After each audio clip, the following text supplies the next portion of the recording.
Yeah, so it's a common, I think, it's common for you to hear the idea that if it wasn't the U.S. in 1898, it would have been somebody else.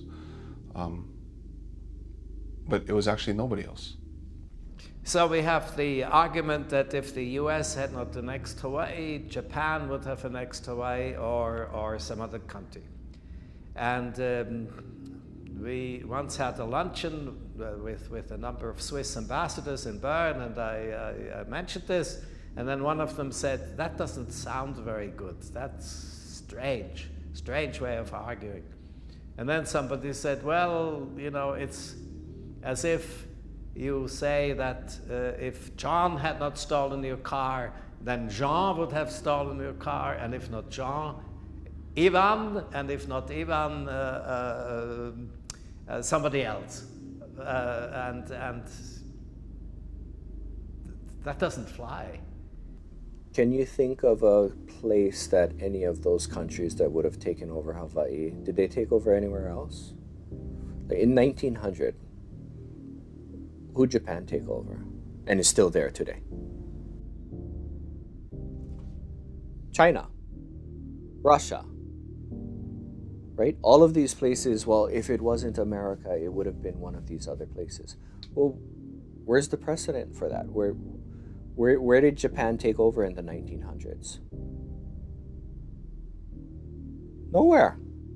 They occupied a few places and then they left. But to believe that somehow our natural state, supposedly, the only limitations we can have is to just hope for a good master, is one that really falls way short in that question of humanity. Independent countries are supposed to remain independent unless there's a war. And even then, it's very complicated. So that's a false argument.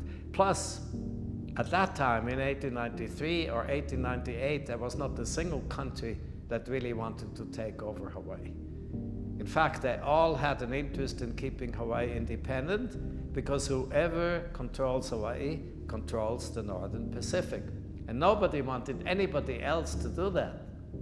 You know, which plantation system would have been better? Which plantation slave owner would have been better? Which so-called occupier is the best? That the only place we can have in this world is to be an occupied people. And so I refuse to accept that, because not just historically it's wrong, because supposedly under international law, we were, again, this is an example that shows not just the complexities, but the hypocrisy and the contradictions that the international law has, is that we were a recognized nation state. We are a recognized neutral nation state. And supposedly under international laws, that's really all you should need to protect yourself. Because when I look at places like Switzerland, that's what protects Switzerland from being occupied by other so-called European countries. And in that sense, it's a bit like my own country.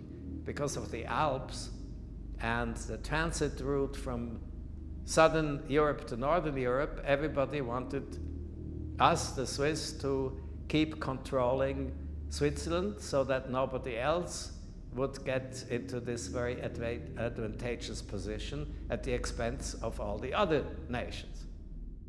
And even beyond that, the Hawaiian Kingdom already established relations with every other country in the world by that time, right?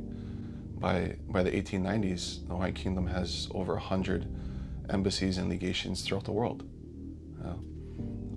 It has peace treaties, right? It has a treaty of neutrality, right? It has friendship and commerce treaties with literally every other single country in the world.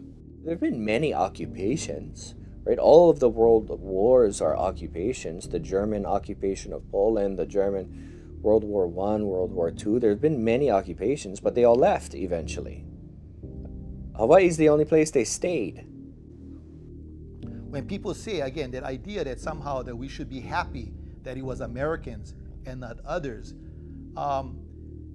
I see that as a very, very shallow, very simplistic argument in the same way I'm saying in regards to slavery, that, you know, the question that should be asked is not whether or not we should be happy on which so-called master came upon our lands, but more importantly, why should we even have a master? That's the question.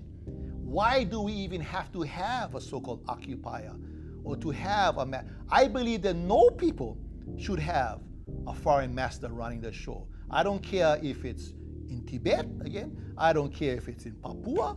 I don't care if it's in Palestine. I don't care if it's Standing Rock. I believe that all peoples have a right to exist and to determine for themselves their future. Now, if others think differently, I would argue and say that's an issue that they have in regards to not seeing all peoples as equal.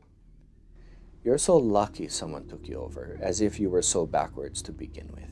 As if we didn't, and now we're going back to as if you didn't have electricity before the White House, as if you didn't have opera houses, as if you didn't have universal male suffrage, as if you didn't have a functioning government that had laws that were for the benefit of all the people, not specific minorities, not specific special interests.